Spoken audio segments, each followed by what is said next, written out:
From CBS News Bay Area, this is the Afternoon Edition. Right now in the Afternoon Edition, Berkeley and Stanford's football teams are trying to find a new home. Thanks for joining us. I'm Ryan Yamamoto. Happening right now, a meeting of the UC Regents as Stanford and Cal are trying to jump off that sinking ship that was the Pac-12 conference. They currently make up of half of what is left in the Conference of Champions, but they're now looking to join the ACC. The potential move would leave just Washington State and Oregon State in limbo of what remains of the Pac-12. All these moves would take effect for the 2024 season.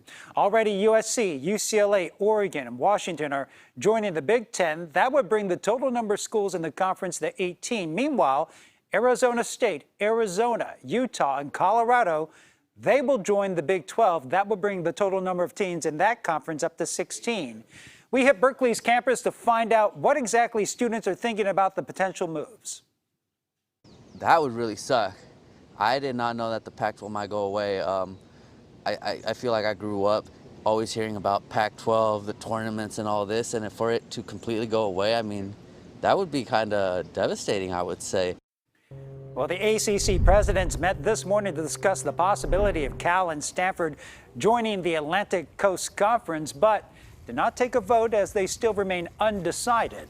Decisions will have big impacts on the school's revenues. Football programs bring in tens of millions of dollars each year.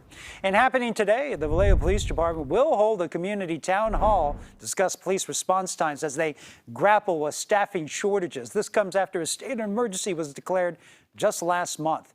Police Chief Jason Taw said there are currently 51 patrol officer vacancies in his department. That means there are only 34 officers in the city of 126,000 people. The state of emergency helps the department recruit more officers and get more fill-in help from other law enforcement agencies. Last month, some expressed concern that the police community connection also needs improvement. To this day, I've never seen a cop come out door to door talking to the business owners to get bigger ties with the community, see what's going on, really being engaged. I've never seen that. Well, today's community meeting is set for 6 this evening and is expected to touch on proposed changes when it comes to responding to alarm calls for service. And the Solano County Sheriff's Office could take over law enforcement in Vallejo if the city cannot get more officers. The Antioch Police Department has seen scandal, turmoil, soon a major department. Its police chief retires on Friday, but now we know who will take over the department, at least for now. The acting city manager announced that Captain Joe Vigil will lead the force starting on Saturday. Captain Vigil, who is in the middle of this picture that we're going to show you here in just a moment, joined the department in 2020 and is a 23-year law enforcement veteran who also worked for the Richmond and Sacramento police forces. Antioch police are in the middle of a federal investigation, a racist texting scandal, and more than 40 officers are currently on leave.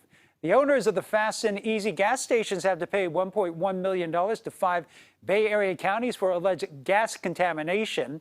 The $1.55 billion jackpot is the largest in the game's history.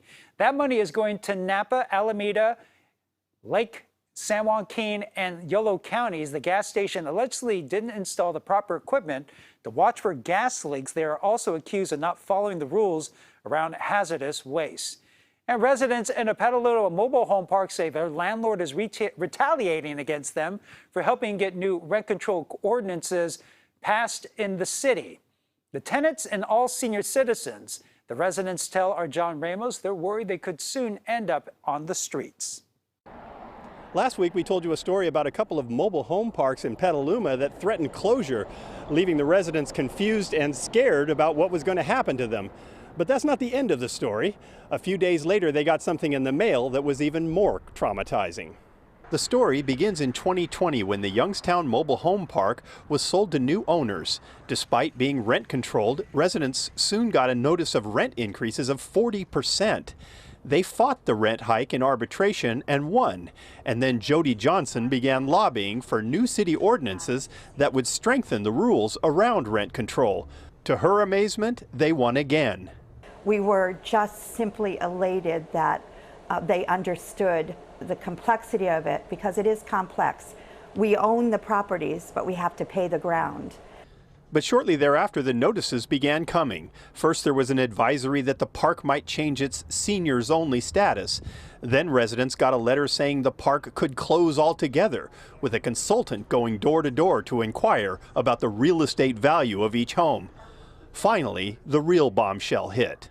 On Wednesday morning, in the mail, came a 200-page notice of rent increase.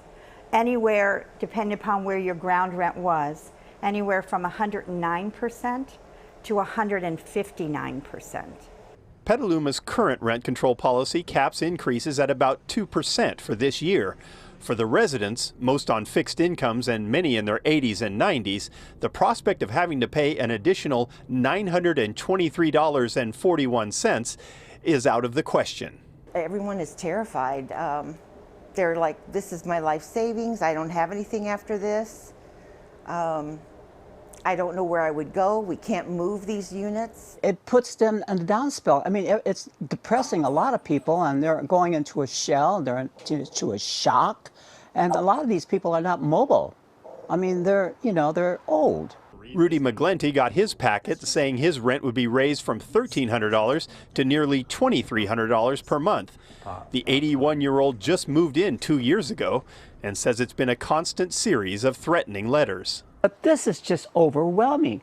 I have a next-door neighbor. She's panicking. She's worried about the fact that she's going to be thrown out on the streets. We contacted the property owner's lawyer this afternoon, and they maintain that rent control ordinances, like Petaluma's, are an unconstitutional taking of private property.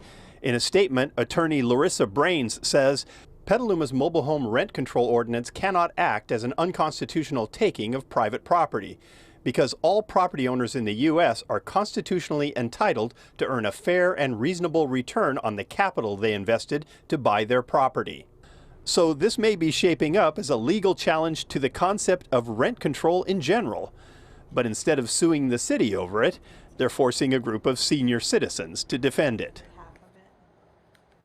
Well, even though the proposed rent hikes are clearly above the cap, the issues still must go to arbitration, which should happen within the next 60 days. The attorney and expert witnesses who helped the homeowners in the previous arbitration case have offered to help them again, this time free of charge.